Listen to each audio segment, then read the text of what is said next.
تو حضرت ابو ذر غفاری رو پڑے، کہنے لگے اب تمہیں ابو ذر غفاری بدلا ہوا ملے گا، اس لیے کہ اب میں وہ نہیں رہا، اب میں رسول اللہ کا کلمہ پڑھ کے غلام مصطفیٰ بن گیا ہوں، اب میں بدل گیا ہوں، میری طبیعت بدل گئی۔ غلاموں کے حق میں حضرت مولا علی شیر خدا غلام کو لے کر کے گئے دکان پر، حضرت مولا علی غلام کو لے کر گئے کپڑے کی دکان پر، 2 جوڑے خریدے، ایک کم قیمت کا ایک زیادہ قیمت کا، ایک کم قیمت کا ایک زیادہ قیمت کا، 2 جوڑے خریدے۔ جب واپس لوٹے تو غلام سے کہنے لگے تو اپنا لے لے۔ غلام کو پتا تھا کہ اس زمانے میں ہوتا کیا تھا، اس نے کم قیمت کا جوڑا اٹھایا۔ حضرت علی فرمانے لگے عجیب آدمی ہے، یہ تو تیرا نہیں، یہ تو میرا ہے۔ اس نے کہا حضور کس طرح سے؟ آپ فرمانے لگے تیرے لیے قیمتی جوڑا اس لیے خریدا ہے کہ تو جوان ہے، اور میں نے اپنے لیے اس لیے چھوٹا خریدا ہے کہ میں تو اب بوڑھا ہو گیا ہوں، یہ تو حاجت نہیں۔ کہنے لگا حضور بوڑھے اور جوان کا مطلب نہیں، آپ علی ہیں، من کنت مولا فہذا علی علی مولا، علی مولا، آپ چونکہ مولا علی ہے اور آپ امیر المومنین ہیں، لہذا آپ نے تخت پر بیٹھنا ہے، آپ نے سلطنت کو چلانا ہے، آپ پہ نہیں ہے۔ حضرت علی فرمانے لگے تو میرا غلام بنا ہے نا، تو نے ابھی میرے نبی کا دیدار نہیں نہ کیا، تو بعد میں آیا ہے نا، اگر تو اس دور میں ہوتا تو جان جاتا کہ یہ عمل میرا ہے، پر اس کے پیچھے جو نصیحت کے پھول ہیں وہ مصطفیٰ کے عطا فرمائے ہوئے ہیں۔ تو بھائی یاد رکھیں، نبی کریم سید عالم صلی اللہ تعالی علیہ وآلہ وسلم نے تعین فرمایا مزدور کے حقوق کا، تعین کیا۔ حضرت حکیم بن حزام کہتے ہیں میں حضور کی بارگاہ میں بیٹھا تھا تو نبی پاک صلی اللہ علیہ وسلم سے میں نے کہا یا رسول اللہ آپ کو کون سا آدمی پسند ہے، کون سا محنت کرنے والا پسند ہے؟ تو حضور نے فرمایا جس کے دونوں ہاتھ کام کریں، دونوں پیر چلیں اور اس کی پیشانی پر پسینہ آئے، وہ بندہ مجھے بڑا اچھا لگتا ہے۔ جس کی پسینہ آئے، آج لوگ مزدوری نہیں کرتے، دائیں بائیں دیکھتے ہیں، لوگ اپنے اندر وہ توانائی، وہ غیرت، وہ خودداری پیدا نہیں کرتے۔ بھائی گردن کو جھکا دیتا ہے خیرات کا پتھر، جہاں میں مانگنے والوں کے سر کبھی اونچے نہیں ہوتے۔ اور ایک بار کہنے لگے غیرت ہے بڑی چیز جہاں نے تگ و دو میں پہناتی ہے یہ فقر کو تاج سردارا۔ اپنے اندر یہ توانائی پیدا کرنی چاہیے، یہ کوشش کرنی چاہیے۔ میرے نبی کریم صلی اللہ علیہ وسلم نے فرمایا تمہارے بعض گناہ ایسے ہیں جو صرف تم مزدوری کرنے جاؤ گے تو اللہ تمہاری مزدوری کی وجہ سے ہی تمہارے گناہ معاف فرما دے گا، اللہ تمہاری محنت اور کوشش کے سبب سے تمہاری ان غلطیوں سے درگزر فرمائے گا۔ حبیب کریم سید عالم صلی اللہ علیہ وسلم نے فرمایا مزدور جب قیامت کے دن آئے گا، بھئی عالم تو آیا، صوفی تو آیا، درویش تو آیا، صحابہ تو آئے، ان کا آنا تو شفاعت کے لیے شمار کیا گیا۔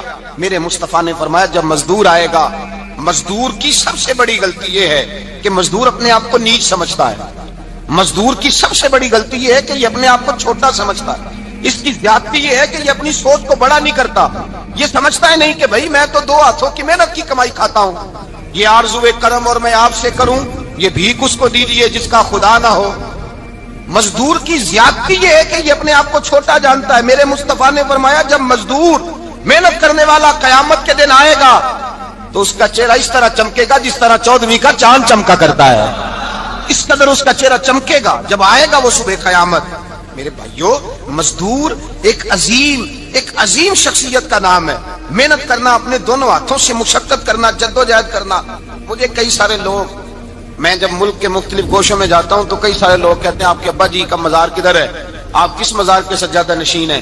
تو میں ان سے کہتا ہوں میں سجادہ نشین نہیں، میں تو کسان کا بیٹا ہوں، اور میں اس شخص کا بیٹا ہوں جو رات کو 2 بجے اٹھ کے بھی گھر سے نکلتے تھے 2 نفل پڑھ کے، تو ہم پوچھتے تھے کہ اماں جی ابا جی کہاں گئے؟ تو کہتے تھے چند کھیتوں کو پانی لگانا تھا، اور رات کو رخصت ہو گئے۔ فخر کی بات ہے، یہ اعزاز کی بات، یہ اعزاز کی بات ہے۔ ہم نے ساری زندگی ان کے ہاتھ پہ چھالے دیکھے، لیکن بات لفظ زبان پر یہی دیکھی کہ بیٹا عزت والا وہی ہوتا ہے جو اپنے ہاتھوں سے محنت کر کے روزی کھایا کرتا ہے۔ بھائی یاد رکھیں یہ اعزاز کی بات ہے، اعزاز۔ مزدور کا بیٹا فخر کرے، کسان کا بیٹا ناز کرے، وہ جو آدمی سویرے جاتا ہے ویلڈنگ کا پلانٹ لے کے کام کرنے اس کا بیٹا ناز کرے، وہ جس کا باپ بھاوڑا چلاتا ہے، چھینی چلاتا ہے، تھوڑا چلاتا ہے، وہ ناز کرے۔ اور مزار صرف ان لوگوں کے نہیں ہوتے جو اللہ اللہ کرتے ہیں، ہو کرتے ہیں، وہ تو قابل اعزاز ہے اللہ کے بندے، ان کے بھی مزار ہوتے ہیں۔ مزار وہ بھی ہوتا ہے جس کو میرے مصطفیٰ نے فرمایا القاسم حبیب اللہ، جو محنت کرتا تھا، ہاتھوں سے جدوجہد کرتا تھا، وہ بھی تو اللہ کا دوست ہے نا، اس کا بھی تو مزار ہے نا، اس کی بھی تو قبر پر انوار ہے جو اللہ کا محبوب ہو کے گیا۔ تو بھائی اپنا اعزاز جانے سمجھے اس بات کو. میرے مصطفیٰ کریم صلی اللہ علیہ وسلم مزدور کو عزت دیتے, وقار دیتے, اور جو حضور کے گھر میں خادم ہوتے ان کی ناز برداری کرتے. ہمارے گھر میں جو بی بی برتن دھوتی ہے وہ ہمارے ساتھ بیٹھ کے روٹی نہیں کھا سکتی, اس کو یہ اجازت نہیں ہوتی. ہمارا جو مزدور ہوتا ہے نا, ایک صاحب کہنے لگے یہ بچہ میرے پاس کام کرتا ہے, اس کے ابا جی بھی کرتے تھے. تو میں نے کہا اس کا مطلب یہ ہے کہ تم نے آگے نہیں بڑھنے دیا, تم نے کہا مزدور ہی رہنا ساری زندگی, یہی رہنا میرے پاس, آگے نہ بڑھنا. میرے مصطفیٰ کریم سید عالم صلی اللہ علیہ وسلم کے پاس جو لوگ کام کرتے تھے, محنت کرتے تھے, مشقت کرتے تھے. ہمارا ملازم ڈرتا ہے, کانپتا ہے, وہ بات کرتا ہے تو صاحب جی کہتے کہتے زبان تھکتی ہے, 100 دفعہ موڈ کو دیکھتا ہے, گالیاں کھاتا ہے بیچارہ, اس کی عزت نفس کو اچھالا جاتا ہے, اس کو رسوا کیا جاتا ہے, اور وہ بیچارہ رات کو رضائی میں منہ دے کے روتا ہے کہ یار میرے نصیب صرف اس لیے کمزور ہیں کہ میں غریب کے گھر میں پیدا ہوا ہوں. ہم احساس نہیں کرتے, اور مزدور کو کبھی موقع مل جائے جان چھوٹنے کا تو بھاگ جاتا ہے. ہمارا کردار اور اخلاق ایسا نہیں ہوتا. حضرت زید بن حارثہ رسول اللہ کے غلام تھے, نبی پاک کے گھر میں جھاڑو دیتے تھے, برتن مانجتے تھے. یہ بچپن میں اپنے قبیلے سے گم ہو گئے تھے, کسی نے اغوا کر کے لا کر کے بیچ دیا تھا, گم ہو گئے تھے. حضور کی بارگاہ عالی مرتبت میں لائے گئے. حضرت زید بن حارثہ سارا دن کام کاج کرتے. کوئی آدمی آیا ان کے علاقے کا, مکہ مکرمہ, ان کو پہچان کر واپس گیا ان کے قبیلے میں, اور جا کے بتلایا کہ تمہارا بیٹا تو محمد ابن عبداللہ صلی اللہ علیہ وسلم کے پاس. اس وقت حضور نے ابھی اعلان نبوت نہیں فرمایا تھا. ان کے والد حارثہ چچا لینے آئے, اور نبی پاک کے پاس آئے تو 2 تھیلیاں شرفیوں کی بھر کے لائے. کہنے لگے حضور یہ پیسے لے لیں, 2 تھیلیوں میں پیسے ڈالیں, دینار ہے, درہم ہے, حضور لے لیں, ہمارا بیٹا دے دیں. نبی پاک صلی اللہ علیہ وسلم نے فرمایا تمہیں غلطی لگ گئی ہے, پیسے پیچھے ہٹاؤ, میں زید کو بلاتا ہوں, میں زید کو, ادھر دیکھیے گا, میں زید کو, میں اسے بلاتا ہوں, اگر وہ جانا چاہے تمہارے ساتھ تو مجھے اعتراض نہیں لے جانا. چچا اور باپ کہنے لگے آپ عجیب بات کرتے ہیں, وہ غلامی چھوڑ کے نہیں جائے گا. آپ عجیب بات کرتے ہیں, وہ مزدوری چھوڑ کے بادشاہی اختیار نہیں کرے گا. ہم کھاتے پیتے لوگ ہیں, اس کی ماں ترس گئی ہے, اس کو ملنے کو بہنیں روتی ہیں, وہ جائے گا نہیں. میرے حبیب نے فرمایا تم نے ابھی یہ ذائقہ چکھا نہیں, تمہیں اس کا پتہ نہیں, تو میں بلاتا ہوں, اگر جانا چاہے تو پیسوں کی ضرورت نہیں لے جانا. حضرت زید کو پیغام دیا, آئے. حضور نے فرمایا وہ تمہارے والد کھڑے ہیں, وہ چچا ہیں, لینے آئے ہیں. جناب زید گئے, باپ کے گلے سے لگے. بچھڑے ہوئے باپ بیٹا ایک دوسرے کو مل کے کھل کے روئے. کہا بیٹا تیری ماں کی آنکھیں پتھر ہو گئی تیرا رستہ دیکھ کے, تیری بہنیں ترستی ہیں تیرے چہرے کے دیدار کو. بیٹا وہ گلیاں بھی روتی ہیں جن میں تو کھیلا کرتا تھا, پر اب فکر کی بات کوئی نہیں, اب کوئی پریشانی نہیں, میں پیسے لایا ہوں, تجھے لے جاؤں گا. نبی پاک صلی اللہ علیہ وسلم نے دیکھا نا جب باپ بیٹے کی گفتگو ہو گئی, آنسو بہ گئے, بوجھ ہلکے ہو گئے, تو میرے کریم نے فرمایا زید اگر تم چچا کے ساتھ, والد کے ساتھ جانا چاہو تو میری طرف سے اجازت ہے, تم جا سکتے ہو. یہ لفظ کہے تو جناب زید دوڑ کے حضور کے قدموں میں آ کے بیٹھ گئے, حضور کے قدموں میں بیٹھ گئے. اور گویا فاضل بریلوی علیہ رحمہ نقشہ بیان کرتے ہیں, کہنے لگے تیرے قدموں میں رہوں, غیر کی ٹھوکر پہ نہ ڈال, میں جھڑکیاں کھاؤں کہاں چھوڑ کے صدقہ تیرا, اور تیرے قدموں میں جو ہے غیر کا منہ کیا دیکھے, کون نظروں پہ چڑھے دیکھ کے تلوا تیرا. کہنے لگے حضور میں نے نہیں جانا, میں یہیں رہوں گا. چچا اور باپ نے دیکھا تو کہنے لگے بیٹا تو غلامی چھوڑ کے نہیں جائے گا, تو ملازمت چھوڑ کے بادشاہی میں نہیں جائے گا.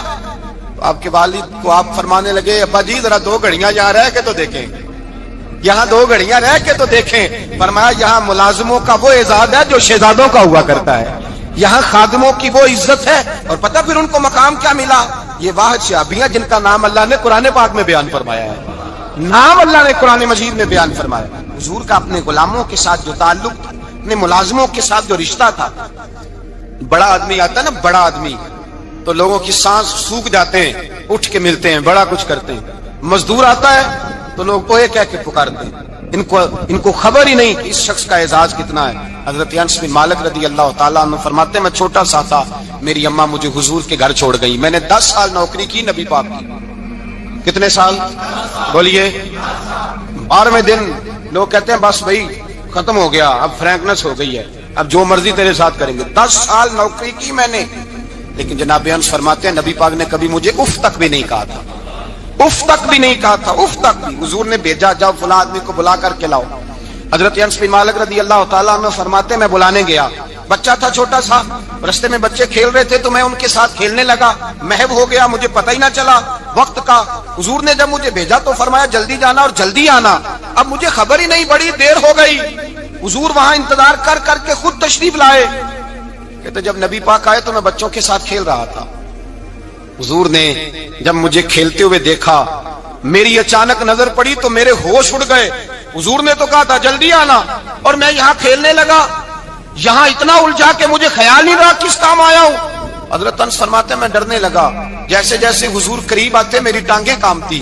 فرماتے ہیں جب نبی پاک قریب آئے تو قربان جاؤں معصوم آمنہ کے, فرماتے ہیں حضور نے میری گردن پہ تھپکی دی اور حضور نے ہنس کے فرمایا او بھائی لگتا ہے تو کھیل میں گم ہوا ہے, تو تجھے یاد ہی نہیں رہا میں نے کس کام بھیجا تھا, تجھے یاد ہی نہیں رہا. کہا یا رسول اللہ صلی اللہ علیہ وسلم میں بھول گیا تھا, میں ابھی جاتا ہوں. کیا انداز ہے, کیا شفقت ہے, کیا رنگ ہے. حضور میں ابھی گیا اور ابھی آیا.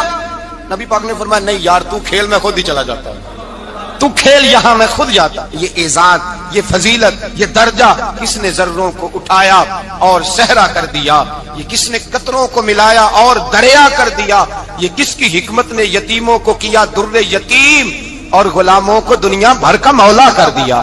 یہ کس نے اتنا. میرے بھائی مزدور کو حضور نے اعزاز دیا. نبی پاک اپنے ہاتھ سے کام کرنے والے کے ساتھ اس میں سلوک کرتے, محبت کرتے, پیار کرتے. ایک بوڑھی اماں تھی جو مسجد میں جھاڑو دینے کی مزدوری کرتی تھی. کیا کام کرتی تھی؟ دعا کریں اللہ ہم سب کو مسجد کی صفائی کی توفیق عطا فرمائے. بوڑھی اماں تھی, مسجد کی صفائی کرتی تھی, نوکری کرتی تھی. بیمار ہو گئی, بخاری شریف میں موجود ہے. اللہ کے محبوب صلی اللہ علیہ وسلم روز تیمارداری کرنے جاتے. ایک وقت ایسا آیا کہ دن میں 2 مرتبہ حضور تیمارداری کرنے جاتے. ایک شام نبی پاک نے فرمایا اس کا انتقال ہو جائے تو مجھے اطلاع کرنا. صحابہ کہتے ہیں رات کے وقت ان کا انتقال ہوا, ٹھنڈ کا موسم تھا, ہم نے حضور کو تکلیف دینا مناسب نہ سمجھا, ہم نے دفن کر دیا. سویرے اللہ کے حبیب نے پوچھا تم نے مجھے اطلاع کیوں نہیں دی؟ حضور سردی بڑی تھی. کون جاتا ہے مزدوروں کے جنازوں میں, کون جاتا ہے مزدوروں کے جنازے میں. یہاں تو اب جنازے بھی سیاسی ہو گئے ہیں. اب تو کوئی بہت بڑا امیر آدمی فوت ہو جائے تو وہاں رش ہوتا ہے, وہاں رش ہوتا ہے. غریبوں کا تو جنازہ بھی کوئی نہیں پڑتا. حضرت جناب سیدنا ابو ہریرہ رضی اللہ تعالیٰ عنہ فرماتے ہیں حضور نے فرمایا مجھے اطلاع کیوں نہیں دی؟ تمہیں اس کے اعزاز کا نہیں پتا؟ وہ مزدور تھی, مسجد میں جھاڑو دیتی تھی, تم نے خبر ہی نہیں دی. حضور وصال ہو گیا, فرمایا چلو مجھے بتاؤ قبر کہاں ہے. حضور سارا کچھ جانتے ہیں لیکن یہ ساری تمہید اس لیے بیان کی کہ ایک مزدور کی شان واضح ہو جائے. فرمایا بتاؤ قبر کہاں ہے. صحابہ کہتے ہیں ہم قبر پہ لے گئے تو میرے نبی نے فرمایا صفے بناؤ میں دوبارہ جنازہ پڑھاؤں. اب بڑی خوبصورت بات آئی, ساری خوبصورت تھی, بڑی پیاری بات آئی. دنیا میں سب سے حسین چہرہ اللہ نے اپنے رسول کو عطا فرمایا ہے. نبی پاک کا چہرہ بھی حسین ہے. مکھ چند بدر شاہ شانی ہے, متھے چمک دی لاٹ نورانی ہے, کالی زلف تے اکھ مستانی ہے, مخمور اکھی ہیں مد بھری. پیارا چہرہ ہے حضور کا. جتنا چہرہ پیارا تھا اتنے ہی حضور کے اخلاق بھی بڑے پیارے تھے. لیکن میرے نبی پاک علیہ السلام جب آئینہ دیکھتے, کیا دیکھتے؟ حضور جب آئینہ دیکھتے, ہمارے نوجوان بھی سارا دن آئینے کے آگے کھڑے رہتے, کبھی بال اس طرح کے بناتے ہیں کبھی اس طرح کے. تو میرا کئی دفعہ دل کرتا ہے کہ میں ان سے کہوں کہ تو آئینے کو کہہ رہا ہے جھوٹ بول, پر وہ کیسے بولے؟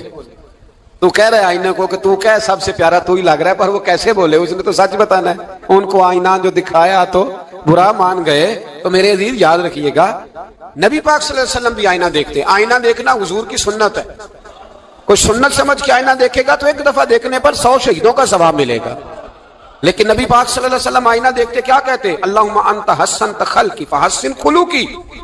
یا اللہ, یہ دیکھیں حضور نے ہمیں سکھایا ہے, یا اللہ جس طرح تو نے میری صورت اچھی بنائی ہے میری سیرت بھی اچھی بنا دے. یہ ہمیں سکھانے کے لیے دعا.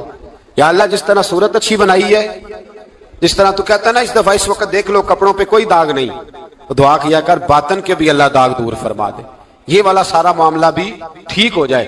آخر کی طرف آتا ہوں. فرمایا جب کھانا کھانے لگو تو دعا مانگو, اور ایک روایت میں فرمایا یہ دعا پڑھ لو, کھانے میں زہر بھی ہوگا تو تم پہ اثر نہیں کرے گا. کھانے پہ ایسے میں بڑی تکلیف سے کہتا ہوں کہ آج بھی ہمیں کہنا پڑتا ہے کہ بہت سارے لوگ ایسے ہیں جو ابھی بھی کھانے سے پہلے بسم اللہ نہیں پڑھتے. یار بڑے افسوس کی بات نہیں, بڑے افسوس. حضور نے دعا سکھائی, میں یہ دعا پڑھو گے تو زہر بھی ہوگا تو اثر نہیں کرے گا. بسم اللہ الذی لا یضر مع اسمہ شیء فی الارض ولا فی السماء یا حی یا قیوم, جس کی برکت سے زمین و آسمان میں کوئی چیز بھی نقصان نہیں دیتی, اور اے اللہ اے ہمیشہ زندہ رہنے والے اور قائم رہنے والے. یہ نبی پاک اور ایک حدیث میں اور بھی دعا آئی ہے. بسم اللہ شریف تو خیر بخاری میں موجود ہے, مسلم میں موجود ہے. بسم اللہ والا برکت اللہ بھی ایک حدیث میں نبی پاک صلی اللہ علیہ وسلم نے ارشاد فرمایا. اور جب کھانا کھا چکے پھر کہا دعا مانگو, الحمدللہ الذی اطعمنا وسقانا وجعلنا من المسلمین. اللہ تعالیٰ کا شکر ہے جس نے ہمیں کھلایا بھی پلایا بھی اور مسلمان بھی بنایا. حضرت مرزا مظہر جانے جانا فرماتے ہیں کہ بارش ہوئی تھی تازی تازی, دلی میں تازی تازی بارش ہوئی. ایک بابا لکڑی کے جوتے پہنے کھڑا ہوں, اللہ اللہ اللہ, اسی کسی دے کچھ بھی نہیں لگ دے نہ کوئی ساڈا درد. بابا مست ہو کے جا اللہ اللہ کرتا جا رہا. ایک طوائف اپنے کوٹھے سے اتر کے تو سیڑھیوں پہ بیٹھی تھی, ساتھ اس کا یار بھی بیٹھا تھا. بابا اپنی مستی میں جا رہا تو بابا جی کے پیروں سے کچھ مٹی اڑی تو اس عورت کے کپڑوں پہ پڑ گئی. پرواہ نہیں, بزرگ گزر رہے. وہ یار اس کا دوڑا ہوا آیا, اس نے آ کے تھپڑ مارا.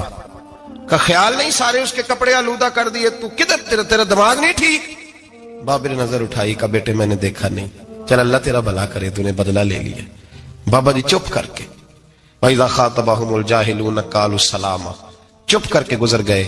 ٹھنڈ کا موسم تھا, بارش تازہ ہوئی تھی, حلوائی دودھ کاڑ رہا تھا. اس نے بٹھایا بابا جی کو پھٹے پہ, پیالہ پکڑا, دوڑ کے آگے بڑھا. بزرگ آ گئے, آئیے بیٹھیے. دودھ کا گرم گرم پیالہ شکر ڈال کے دیا. بابا جی نے دودھ پیا, پھر نظر جھکی, پھر رنگ بدلا. کہنے لگے مالک تو کتنا بے نیاز ہے, کہیں تھپڑ مرواتا ہے کہیں دودھ پلاتا ہے.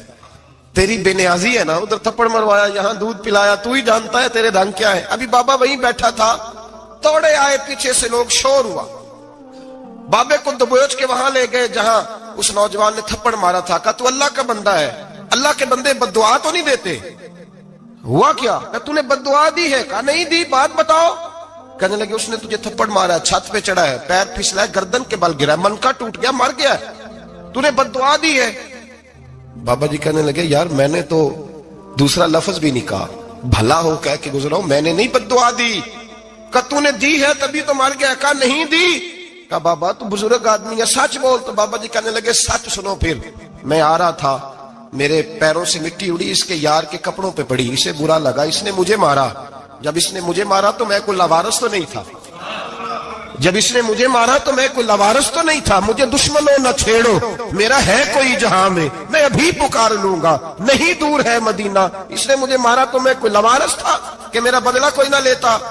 اس نے مجھے مارا ہے تو میرے یار کو برا لگا تو اس نے اسے مار دیا ہے, میری تو غلطی کوئی نہیں. یاروں کا جھگڑا ہے, یہ تو دوستوں کا جھگڑا ہے, یہ تو یاروں کا جھگڑا ہے, کوئی غلطی نہیں میری, کوئی غلطی نہیں. خش جنہ قدر نہیں میرا, اے میرے صاحب نو وڈیائیاں, میں تے گلیاں دا روڑا کوڑا, میں گلیاں دا روڑا کوڑا, مینوں محل چڑھایا ہے سائیاں, مینوں محل چڑھایا ہے سائیاں. فرمایا اس نے مجھے لوارث سمجھا تھا کہ تھپڑ مار کے گزر جائے, میرا کو پوچھے گا ہی نہیں. میرے رسول پاک علیہ السلام کے بارے میں رب فرماتا ہے ابھی میں تو تیرے ہوتے ہوئے کافر کو سزا نہیں دیتا کہ تو موجود ہے. یاد رکھیں حضرت فضیل بن عیاض فرماتے ہیں ایک جوان تھا, مسجد میں آیا, لوگوں سے کہنے لگا روٹی کھلاؤ. کسی نے توجہ نہ کی. اس نے کہا میں رب بتانے والا ہوں, میری طرف دیکھو تو صحیح. کسی شخص نے خیال ہی نہ کیا. پھر اس نے کہا یار تھوڑا سوچو. نمازیوں سے کہا, اہل علاقہ سے کہا, انہوں نے تیری طرح کے بڑے درویش دیکھیں. مسجد کے محراب میں وہ رب کریم کا بندہ انتقال کر گیا. جب فوت ہو گیا نا, لوگوں کا مزاج ہے بیمار کو دوائی نہیں دیتے, جنازے پہ وقت پہ پہنچ جاتے.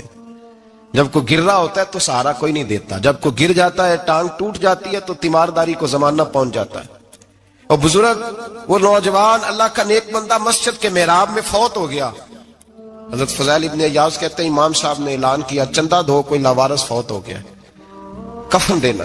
چندہ کٹھا ہوا, کفن خریدا, جنازہ پڑا. عشاء کے بعد دفن کر کے آئے. فجر کی نماز کے لیے جب امام اور مؤذن مسجد میں آئے تو چیخیں مارنے لگے, تڑپنے لگے. دور دور تک آوازیں پھیل گئی, دنیا دوڑی آئی. کیا ہوا؟ کہنے لگے وہ جو تم نے کفن پہنایا تھا وہ یہاں پڑا ہوا ہے, اور دیکھو کفن پہ تحریر لکھی ہے. تحریر کیا ہے؟ عرش کے مالک نے فرمایا میرے دوست نے روٹی مانگی, تم نے دی نہیں. اس نے تمہیں میرے قریب کرنے کے لیے اپنی طرف توجہ کرائی, تم نے کی نہیں. اور میرا یار تمہارے کفن کا محتاج تھا, سنبھال کے رکھو اپنا کفن, میں نے اسے جنت کا لباس عطا فرما دیا, سنبھال کے رکھو. یہ کوئی لاوارثوں کا ٹولہ ہے؟ یاد رکھیں جو وارث والے ہیں، وارث والے ان کا رنگ اور ہے، جو ماننے والے ہیں ان کا مزاج اور ہے، اپنی زندگی لوارثوں کی طرح نہیں۔ اللہ تعالیٰ اپنے بندوں سے بڑی ہی محبت فرماتا ہے، بغیر طلب کے، بغیر دعا کے رزق، مال، اولاد، صحت، عافیت، دوست، احباب، ماں باپ، یہ سب نعمتیں اللہ بغیر طلب کے بندوں کو عطا فرماتا ہے۔ اللہ تبارک و تعالیٰ اپنے بندوں کے حق میں رحمت والے فیصلے کرتا ہے، درگزر والا معاملہ فرماتا ہے۔ جگہ جگہ قرآن مجید میں اللہ تعالیٰ نے اپنے بندوں پر رحمت کرنے کا ذکر فرمایا۔ ان اللہ یغفر الذنوب جمیعا، فرمایا بے شک رب تمہارے سارے ہی گناہ معاف فرما دے گا، تم نا امید نہ ہونا، وہ معاف کر دے گا تمہیں۔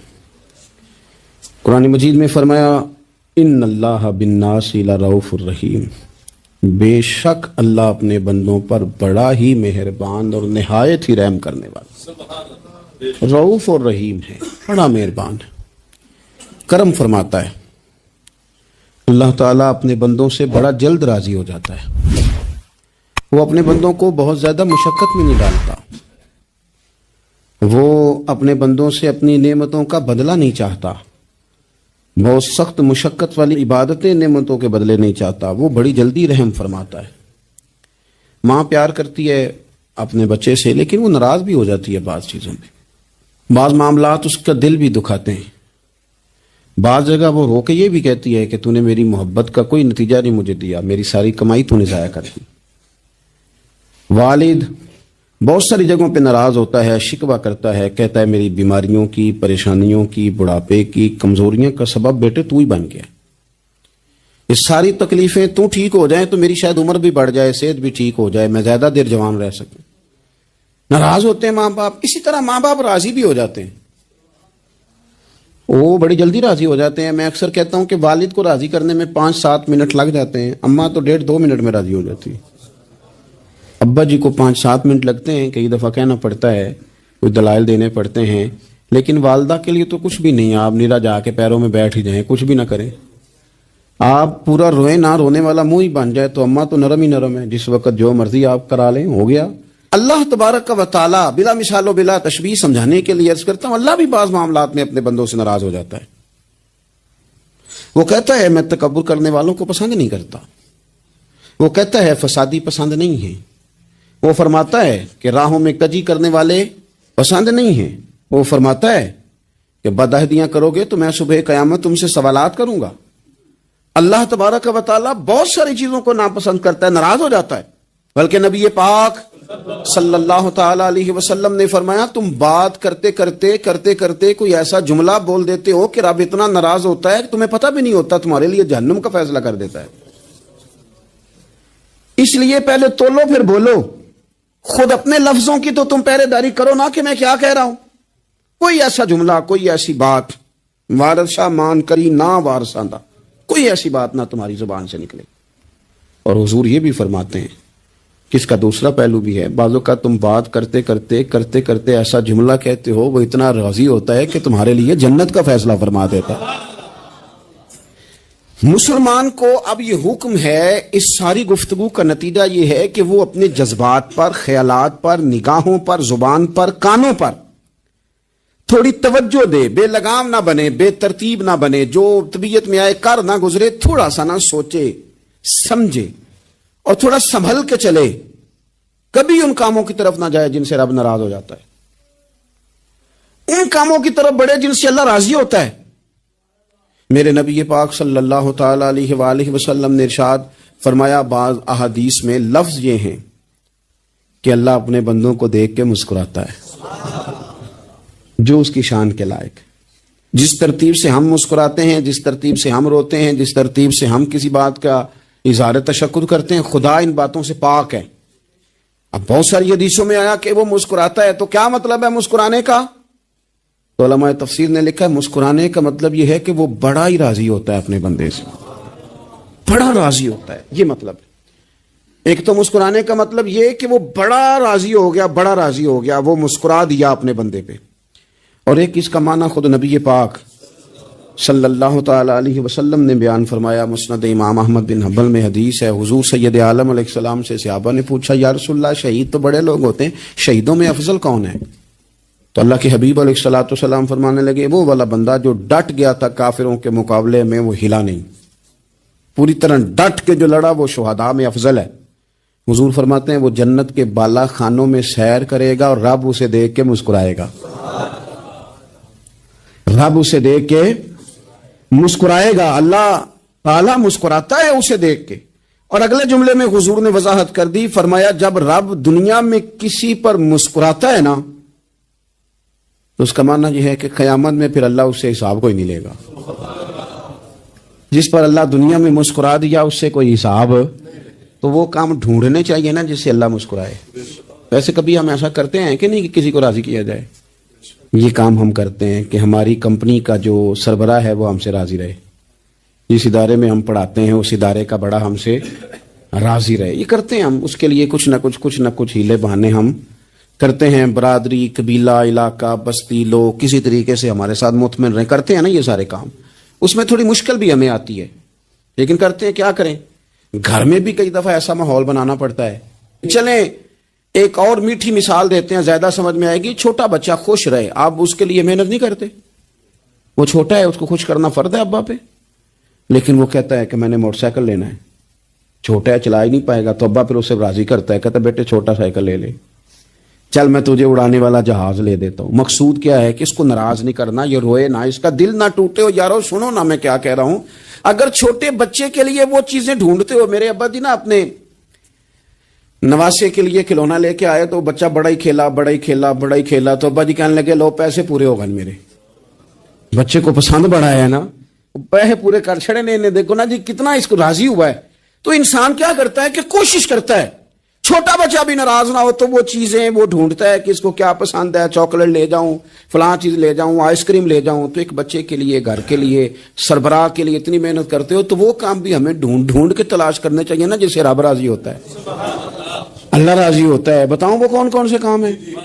نبی کریم صلی اللہ تعالی علیہ وسلم نے ارشاد فرمایا 3 لوگ ہیں جنہیں دیکھ کے رب مسکراتا ہے۔